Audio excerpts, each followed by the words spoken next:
బయట మీరు చూడండి, వేలం వేరిగా జనాలు ఈ భక్తులను వెంబడించేవాళ్ళు, వాళ్ళు బైబిల్ చదవరు.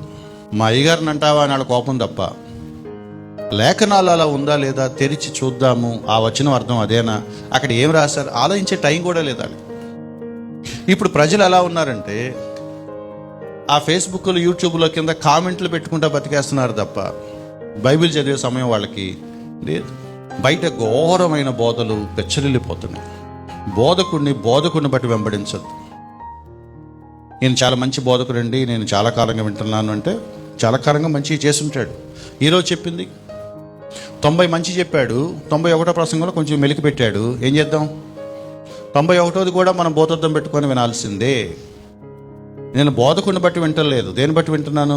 వాక్యాన్ని బట్టి వింటున్నాను. ఎవరు బోధించినా సరే నా చేతుల్లో తెరవబడిన బైబిల్ ఉండాల్సిందే. అది ఇక్కడ ఉందా లేదా నేను చూడాల్సిందే. ప్రతి విశ్వాసికి ఉండాల్సిన బాధ్యత. పౌలు భక్తుడు ఒక చోట పరిచయం చేస్తుంటే బెరాయ సంఘస్థులు ఏం చేశారు? ఆగాగో చూద్దామన్నారంట. అక్కడ కనుక నేను ఉంటే ఏమనేవాడిని? పౌలు గారు చెప్పాక కూడా మీరు చూస్తారా మీరు? వాళ్ళకంటే పౌలు గారు లేదు, పేతురు లేదు, బర్నబా లేదు. లేఖనములు ఎందో అలాగూ ఉన్నవో లేవు. ఎవరు చెప్పినా ఒకటే అనుకోమాక్కడ. ఎవరు చెప్పినా కూడా గుడ్డిగా నమ్మద్దు. ఇందా మనం చదువుకున్న 1 యోహాను 4:1, ఆయా ఆత్మలు విశ్వాస సంబంధమైనవో దేవుని సంబంధమైనవో కావో పరీక్షించి తెలుసుకోండి. ఇది పోరాటం. ఏ రోజుకు ఆ రోజు సత్యం కోసం మనం చేసే ఒక ప్రయత్నం. సత్యం నేర్చుకుంటూ ఉండాలి, సత్యం పరీక్షిస్తూ ఉండాలి, సత్యాన్ని వెంబడిస్తూ ఉండాలి. మీరు అబద్ధ బోధల్లో కొనసాగారు, అబద్ధ బోధల్లోనే మీ జీవితం అంతా వెళ్ళిపోయింది. అది సత్యమో కాదో మీకు తెలియదు, మీరు సరిగా దాని మీద దృష్టి పెట్టలేదు. ఏ విశ్వాసం అందాం దాన్ని?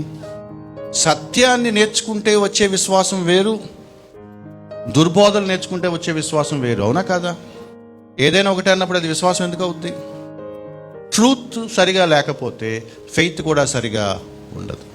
మీరు జాగ్రత్తగా వాక్యాన్ని పరిశీలించి విని నేర్చుకోవాలి. ఏది సత్యబోధో కాదో మీకు తెలియాలి. అది మీరు మళ్ళీ మీ కుటుంబానికి నేర్పించుకోవాలి. లేకపోతే మీ కుటుంబం ప్రమాదంలో ఉంది.